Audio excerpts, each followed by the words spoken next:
بسم اللہ الرحمن الرحیم۔ مسائل وضو میں سے بلا نیت وضو کا حکم۔ اگر کسی شخص نے وضو کی نیت کے بغیر وضو کر لیا، مثلاً کسی نے اسے پانی میں دھکا دے دیا اور خود بخود اس کے اعضاء وضو دھل گئے، اس کے اعضائے وضو وہ دھل گئے، تو اس کا وضو شرعاً معتبر ہو جائے گا۔ اس سے نماز وغیرہ پڑھ سکتا ہے لیکن وضو کا ثواب نہیں ملے گا، اس لیے کہ نیت کے بغیر جو وضو ہو وہ عبادت میں شمار نہیں ہے۔ وضو میں بسم اللہ کیسے پڑھیں؟ وضو کے شروع میں اللہ تبارک و تعالیٰ کا نام لینا مطلقاً مسنون ہے، اور بعض احادیث شریفہ میں اس موقع پر درج ذیل الفاظ کی فضیلت وارد ہے۔ بسم اللہ والحمد للہ، اس لیے ان کلمات کا اہتمام کرنا بہتر ہے۔ اگر شروع میں بسم اللہ پڑھنا بھول جائے تو کیا کریں؟ اگر وضو کے شروع میں بسم اللہ پڑھنا بھول جائے تو کیا کریں؟ تو بہتر یہ ہے کہ جب یاد آئے تو بسم اللہ اولہ و آخرہ پڑھے۔ اٹیچ باتھ روم میں بسم اللہ۔ اٹیچ باتھ روم میں اگر نجاست سامنے نہ ہو تو وضو کرتے وقت زبان سے بھی بسم اللہ پڑھ سکتے ہیں، لیکن اگر نجاست ظاہر ہو تو زبان سے بسم اللہ نہ پڑھے بلکہ دل میں پڑھ لے۔ اسی طرح سطر کھلے ہوئے ہونے کی حالت میں زبان سے بسم اللہ پڑھنا منع ہے۔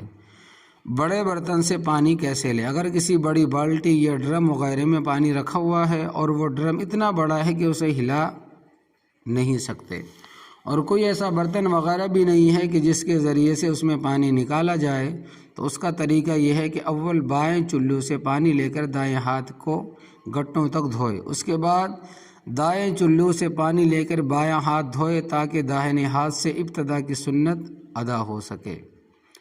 اگر مذکورہ صورت میں اس شخص کے ہاتھ ناپاک ہو اور وہ خود چلو سے پانی نہ لے سکتا ہو تو اسے چاہیے کسی دوسرے شخص سے جس کے ہاتھ پاک ہوں پانی نکلوا کر اولاً اپنے ہاتھ پاک کرے۔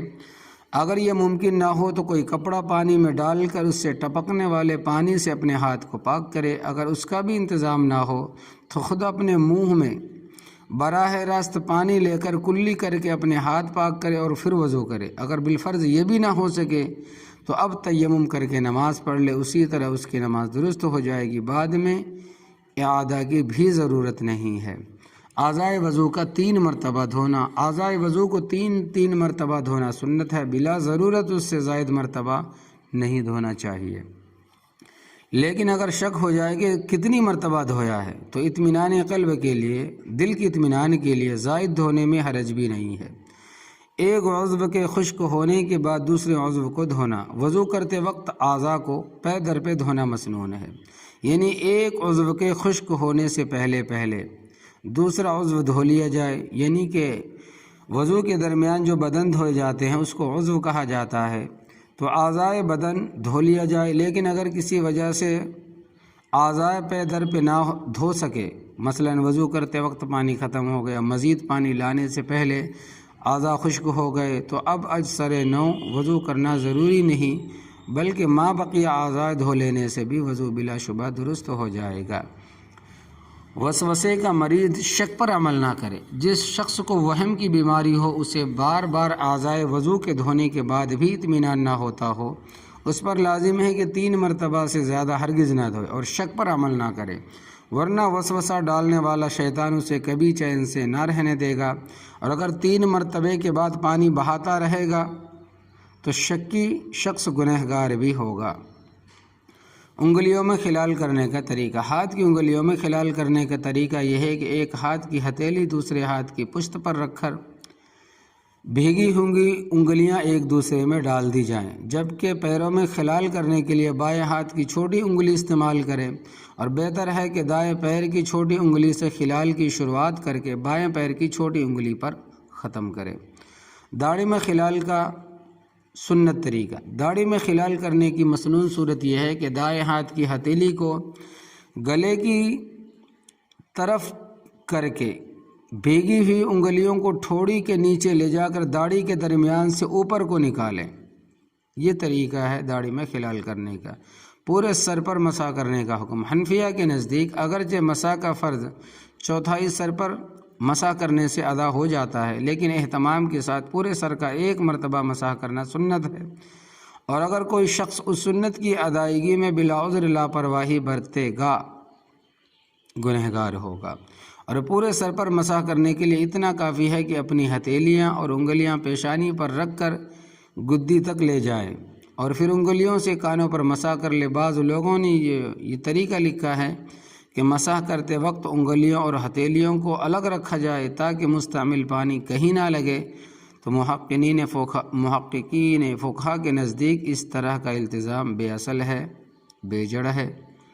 سر دھونے سے مسح کا حکم ساقط۔ اگر کوئی شخص وضو کرتے ہوئے سر پر مسح کرنے کے بجائے اسے دھو ڈالے تو ایسا کرنا مکروہ ہے، لیکن یہ دھونا مسح کے قائم مقام ہو جائے گا، اب الگ سے مسح کرنے کی ضرورت نہیں ہے۔ کانوں کا مسح کیسے کریں؟ کانوں کا حکم سر کے تابع ہے، لہذا بہتر یہ ہے کہ جس پانی سے سر کا مسح کیا جائے اسی سے کانوں پر مسح کی سنت ادا کی جائے۔ تاہم اگر کوئی شخص سر پر مسح کرنے کے بعد کانوں کے لیے الگ پانی لے تو یہ بھی درست ہے۔ گردن کا مسح، سر اور کانوں کے ساتھ گردن کا مسح بھی الٹے ہاتھوں سے مستحب ہے۔ گلے کا مسح مشروع نہیں، وضو میں گلے پر مسح کرنا ثابت نہیں ہے بلکہ خلاف سنت اور بدعت ہے۔ کانوں کے سوراخ میں بھیگی ہوئی انگلی ڈالنا، کانوں کے مسح کے وقت دونوں سوراخوں میں تر چھوٹی انگلی ڈالنا مستحب ہے، بھیگی ہوئی چھوٹی انگلی ڈالنا مستحب ہے۔ وضو کے دوران گفتگو کرنا، وضو کے درمیان لوگوں سے بات چیت کرنا پسندیدہ نہیں ہے، الا یہ کہ بر وقت بات کرنے کی ضرورت ہے۔ وضو کرتے وقت اونچی جگہ بیٹھنا، مستحب ہے کہ اونچی جگہ بیٹھ کر وضو کیا جائے تاکہ مستعمل پانی استعمال کیا ہوا پانی کی چھینٹوں سے حفاظت ہو۔ وضو کرانے میں دوسرے سے مدد لینا، اگر کوئی شخص لوٹا وغیرہ میں پانی لے کر کسی دوسرے شخص کو وضو کرائے تو اس میں کوئی کراہت نہیں، البتہ دوسرے شخص سے وضو میں اس طرح مدد لینا کہ وہی دوسرا شخص ہاتھ لگا کر اعضاء کو دھوئے، یعنی اس بدن کو دھوئے اور وہی مسح کرے، تو ایسا کرنا بلا عذر مکروہ ہے، اور عذر کی وجہ سے ہو تو کوئی حرج بھی نہیں ہے۔ تو اللہ تبارک و تعالی عمل کرنے کی توفیق عطا فرمائے، آمین یا رب العالمین۔